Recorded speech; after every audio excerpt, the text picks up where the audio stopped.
S ಇದು ನೇರ ದೃಶ್ಯಗಳು. ಸುದ್ದಿಗೋಷ್ಠಿ ಇನ್ನೇನು ಕೆಲವೇ ಕ್ಷಣದಲ್ಲಿ ನಡೀಬಹುದು. ಮೀಟಿಂಗ್ ಆಗಿದೆ, ಬ್ರೇಕ್ಫಾಸ್ಟ್ ಮೀಟಿಂಗ್ ನಂತರ ಸಿಎಂ ಡಿಸಿಎಂ ಜಂಟಿಯಾಗಿ ಹೊರಬರ್ತಾ ಇರುವಂತಹ ದೃಶ್ಯ ನೋಡ್ತಾ ಇದ್ದೀವಿ. ಮುಂದೇನ್ ಕಾದಿದೆ? ನಿಜಕ್ಕೂ ನಾಯಕತ್ವ ಬದಲಾಗತ್ತಾ? ಹೊಸ ಮುಖ್ಯಮಂತ್ರಿಗಳು ಬರ್ತಾರ ಅಥವಾ ಈಗಿರೋದೇ ಮುಂದುವರಿಯುತ್ತಾ? ನಗುಮುಖ ಡಿಸಿಎಂ ಡಿಕೆ ಶಿವಕುಮಾರ್ ಅವರದ್ದು. ಈ ನಗು ಏನನ್ನು ಸೂಚಿಸ್ತಾ ಇದೆ? ಬದಲಾವಣೆಯನ್ನ ಯಾರ ಪ್ರಯಾರಿಟಿ ಈಡೇರುತ್ತೆ, ಯಾರ ಹಾದಿ ಸುಗಮ ಆಗತ್ತೆ? Very interesting. ಇಬ್ರು ಬಂದಿದ್ದಾರೆ ಸಿಎಂ ಡಿಸಿಎಂ. ಸಾಮಾನ್ಯವಾಗಿ ನಡೆಯುವ ಸುದ್ದಿಗೋಷ್ಠಿಗೂ ಈ ಸುದ್ದಿಗೋಷ್ಠಿಗೂ ಭಾರಿ ವ್ಯತ್ಯಾಸ ಇದೆ. ಸರ್ಕಾರದ ಆಡಳಿತದ ಬಗ್ಗೆ ನಡೀತಾ ಇರುವಂತಹ ಘೋಷಣೆ ಯೋಜನೆಗಳ ಬಗ್ಗೆ ನಡೆಯುವ ಸುದ್ದಿಗೋಷ್ಠಿಗೂ, ಕುರ್ಚಿ ಬದಲಾವಣೆ ಪವರ್ ಶೇರಿಂಗ್ ಈ ವಿಚಾರದ ಸುದ್ದಿಗೋಷ್ಠಿಗೂ ಬಹಳ ವ್ಯತ್ಯಾಸ ಇದೆ. ಎಸ್, ಸಿಎಂ ನಿವಾಸ ಕಾವೇರಿಯಿಂದ ಲೈವ್ ಸಿಎಂ ಡಿಸಿಎಂ ಜಂಟಿಯಾಗಿ ಪ್ರೆಸ್ ಮೀಟ್ ಅನ್ನ ಅಡ್ರೆಸ್ ಮಾಡ್ತಾರೆ. ಏನ್ ಹೇಳ್ತಾರೆ? ಕುತೂಹಲ ಇದೆ. ಬ್ರೇಕ್ ಥ್ರೂನಾ ಇದು? ಮೀಟಿಂಗ್ ಮಾಡಿದ್ರು, ಈಗಿಬ್ರು ಕೂಡ ಒಟ್ಟೊಟ್ಟಿಗೆ ಬಂದ್ರು ನೋಡಿ. ಇಬ್ಬರ ಮುಖದಲ್ಲೂ ಕೂಡ ಆ ನಗು. ಒಂದ್ ಕಡೆ ಡಿಸಿಎಂ ಹೊರಗಡೆ ಬರುವಾಗ್ಲೇನೆ ನೋಡಿ ಮಾಧ್ಯಮಗಳತ್ತ ಒಂದು ನಗು ಬೀರಿದ್ರು. ನಂತರ ಪೊನ್ನಣ್ಣ ಅವ್ರ ಜೊತೆಗೆ ಕೂಡ ನಗ್ತಾನೆ ಬಂದ್ರು. ಹಾಗೆ ಸಿಎಂ ಸಿದ್ದರಾಮಯ್ಯ ಅವರು ಕೂಡ ತಮ್ಮ ಎಂದಿನ ಧಾಟಿಯಲ್ಲೇ ಬಂದ್ರು, ನಗ್ತಾನೆ ಈಗ ಕೂತಿದ್ದಾರೆ. ಎಸ್, ಮಾತು ಸ್ಟಾರ್ಟ್ ಮಾಡ್ತಾ ಇದಾರೆ.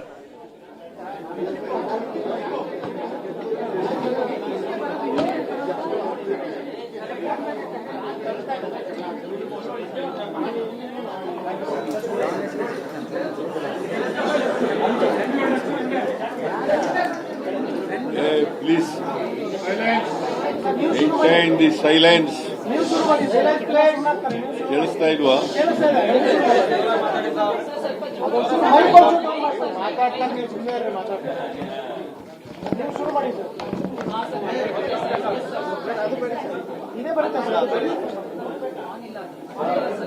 ಹಲೋ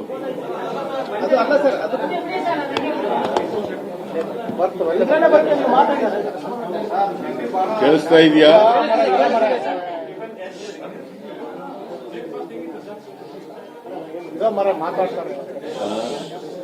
ಅವ್ರಿಗೆ ಬ್ರೇಕ್ಫಾಸ್ಟ್ ಹೆಂಗಿತ್ತು ಅಂತ ಬೇಕಂತ. ಬ್ರೇಕ್ಫಾಸ್ಟ್ ಚೆನ್ನಾಗಿತ್ತು. ನಾನು ಡಿ ಕೆ ಶಿವಕುಮಾರ್ ಅವರು, ಉಪಮುಖ್ಯಮಂತ್ರಿಗಳು, ಪೊನ್ನಣ್ಣ ಬ್ರೇಕ್ಫಾಸ್ಟ್ ನಲ್ಲಿ ಇದ್ರು.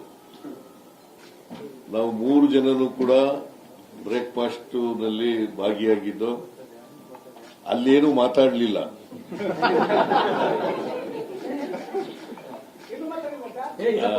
ಅಲ್ಲಿ ಬ್ರೇಕ್ಫಾಸ್ಟ್ ಬಗ್ಗೆ ಅಷ್ಟೇ ತಿನ್ನೋದು.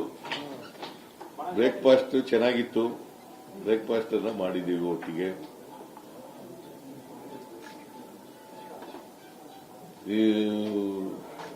ಡಿ ಕೆ ಶಿವಕುಮಾರ್ ಅವರು ಇವತ್ತು ನಮ್ಮ ಮನೆಗೆ ಬಂದಿದ್ರು. ಬ್ರೇಕ್ಫಾಸ್ಟ್ ಅನ್ನ ಒಟ್ಟಿಗೆ ಮಾಡಿದ್ದೀವಿ. ಯಾಕಂತಂದ್ರೆ ಹೈಕಮಾಂಡ್ನವರು ವೇಣುಗೋಪಾಲ್ ಅವರು ಮೊನ್ನೆನೇ ಪೊನ್ನಣ್ಣನಿಗೆ ಫೋನ್ ಮಾಡಿದ್ರು.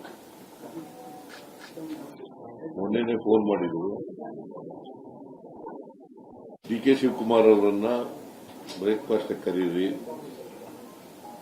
ಅಂತೇಳಿ ಫೋನ್ ಮಾಡಿದ್ರು. ಆಮೇಲೆ ಡಿ ಕೆಗೂ ಕೂಡ ಫೋನ್ ಮಾಡಿದ್ರು, ಡಿ ಕೆ ಶಿವಕುಮಾರ್ಗೂ ಕೂಡ ಫೋನ್ ಮಾಡಿದ್ರು.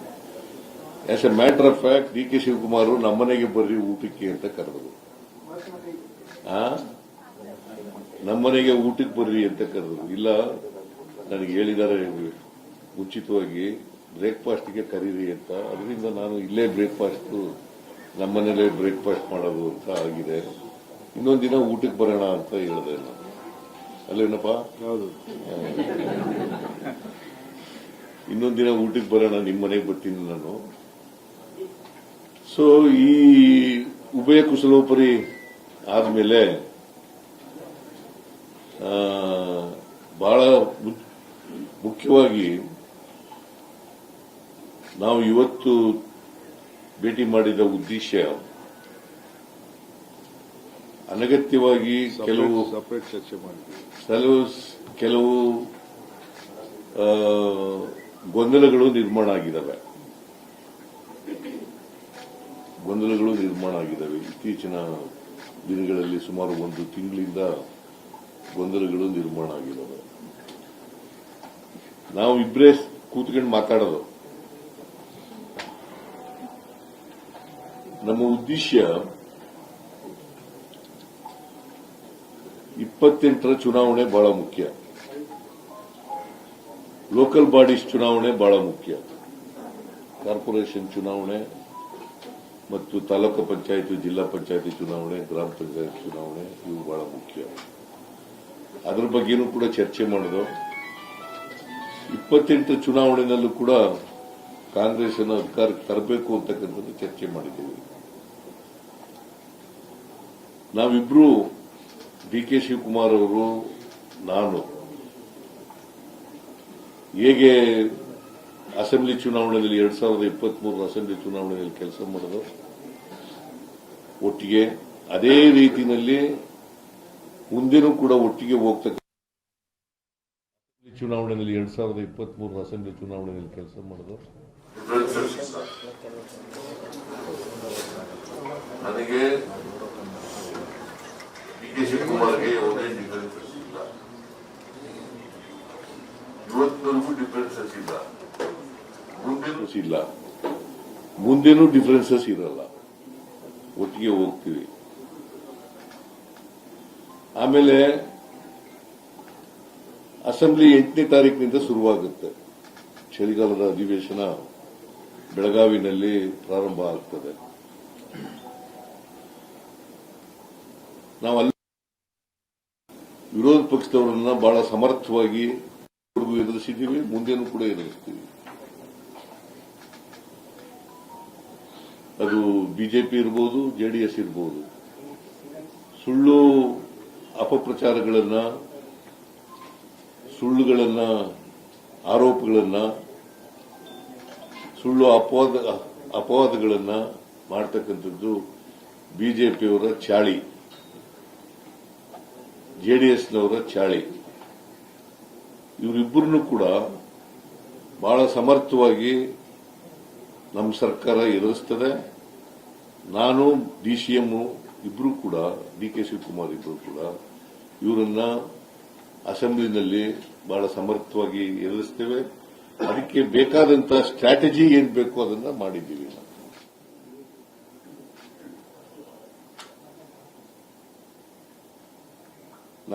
ನಾವಿಬ್ರು ಸ್ಟ್ರಾಟಜಿ ಮಾಡ್ತಕ್ಕಂಥದ್ದು. ಯಾಕಂತಂದ್ರೆ ಅವರು ಪತ್ರಿಕೆಗಳಲ್ಲೆಲ್ಲ ಹೇಳ್ತಾರೆ, ನಾವು ನೋ ಕಾನ್ಫಿಡೆನ್ಸ್ ಮೋಷನ್ ಮೂವ್ ಮಾಡ್ತೀವಿ. ಇದು ಇಂಪಾಸಿಬಲ್. ನಾವು 142 ಜನ ಇರತಕ್ಕಂಥದ್ದು, ಅವರಿರೋದು 64 ಜನ ಮಾತ್ರ.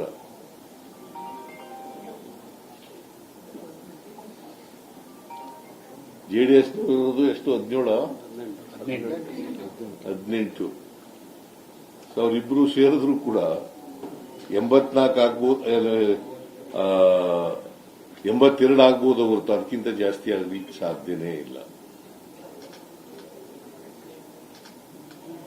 ಅದರಿಂದ ಅದು ಇಟ್ಸ್ ಎ ಫುಟೈಲ್ ಎಕ್ಸರ್ಸೈಸ್ ಅಂತ ನನಗನ್ಸುತ್ತೆ.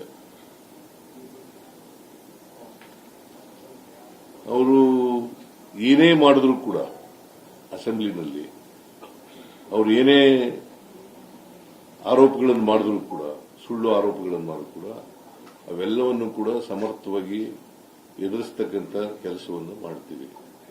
ಆಮೇಲೆ ಬಹಳ ಮುಖ್ಯವಾಗಿ ತೀರ್ಮಾನ ಮಾಡಿರ್ತಕ್ಕಂಥದ್ದು, ನಾವಿಬ್ರೂ ಹೈಕಮಾಂಡ್ನವರು ಏನು ಹೇಳ್ತಾರೆ ಹಾಗೆ ಕೇಳೋದು. ಹೈಕಮಾಂಡ್ನವರು ಏನ್ ಹೇಳ್ತಾರೆ ಅದನ್ನ ಕೇಳೋದು. ಹೈಕಮಾಂಡ್ನವರು ಬಹುಶಃ ಈಗ ಅಸೆಂಬ್ಲಿ ಇರೋದ್ರಿಂದ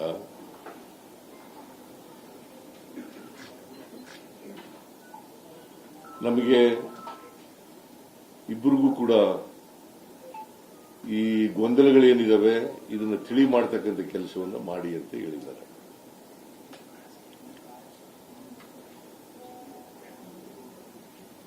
ನಾಳೆಯಿಂದ ಯಾವುದೇ ಗೊಂದಲ ಇರಲ್ಲ. ನಿಮ್ಮ ಮೂಲಕ ಹೇಳ್ತಾ ಇದ್ದೀನಿ, ಈಗಲೂ ಇಲ್ಲ, ಆದರೆ ಕ್ರಿಯೇಷನ್ ಆಗ್ಬಿಟ್ಟಿದೆ ಗೊಂದಲಗಳು. ಕೆಲವು ಮೀಡಿಯಾಗಳು ಮಾಡಿದ್ದಾರೆ. ನೀವು ಒಪ್ಕೊಳ್ಳದೆ ಅಂದ್ರೆ ಬಿಡಮ್ಮ, ನೀನು ಒಪ್ಕೊಳ್ಳಲ್ಲ. ನಿಮ್ಮ ಎಡಿಟರ್ ನೀವು ಹೇಳ್ದ ಕೇಳ್ತಾರೆ.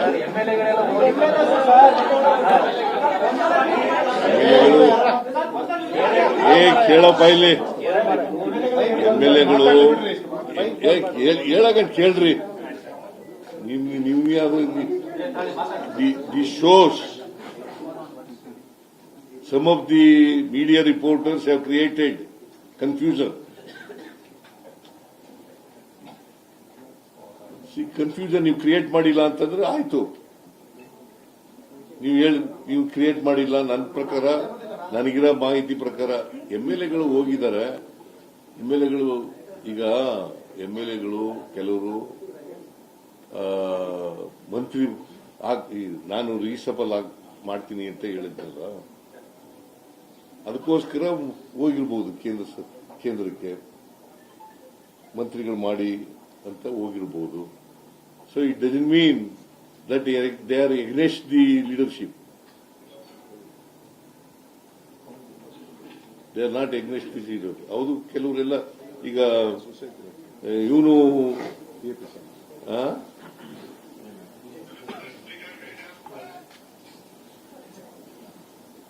ಕೆಲವರೆಲ್ಲ ಬಂದು ನನ್ನ ಜೊತೆ ಮಾತಾಡಿದ್ದಾರೆ. ನಾವು ಹೋಗಿದ್ದು ಇದಕ್ಕೋಸ್ಕರ ಅಂತ ಹೇಳಿದ್ದಾರೆ. ಸೊ ಒಟ್ಟಾರೆಯಾಗಿ ನಾವು ಹೈಕಮಾಂಡ್ ಏನ್ ತೀರ್ಮಾನ ಕೊಡ್ತದೆ, ಏನ್ ಡೈರೆಕ್ಷನ್ ಕೊಡ್ತದೆ, ಏನ್ ಇನ್ಸ್ಟ್ರಕ್ಷನ್ ಕೊಡ್ತದೆ, ಆ ರೀತಿಯಾಗಿ ಮಾಡ್ಕೊಂಡು ಹೋಗ್ತೀವಿ. This is what between DK Shivkumar and myself have decided.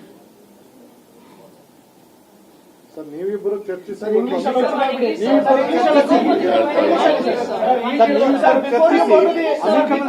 ಮಾಡ್ಕೊತಾರೆ ಅಂತ ಅನ್ಕೊಂಡಿದ್ರು. ಯಾರು ನೀವೇ ಅನ್ಕೊಂಡಿರೋದು? ನಾವೇಂಗ ಅನ್ಕೊಳ್ಳೋಣ ಸರ್. ಇಶ್ಯೂ ಶುರುವಾಗಿದ್ದು ಮುಖ್ಯಮಂತ್ರಿಗಳು DCM ನಡುವೆ. ನಮ್ಗೇನ್ ಸಂಬಂಧ ಸರ್ ಅದು? ನಾವಿಬ್ಬರೇ ಸೆಟಲ್ಮೆಂಟ್ ಮಾಡ್ಕೊತೀವಿ ಅಂತಂದ್ರೆ ಅದೇ ಸೆಟಲ್ಮೆಂಟ್, ಹೋಗೋದೇ ಸೆಟಲ್ಮೆಂಟ್. ಹೈಕಮಾಂಡ್ ಹೇಳ್ದ ಕೇಳದೆ ಸೆಟಲ್ಮೆಂಟ್.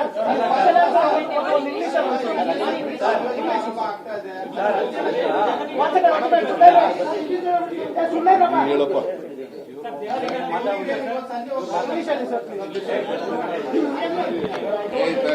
ಇವ್ರು ಹೇಳ್ತಾರೆ ತಳೆ.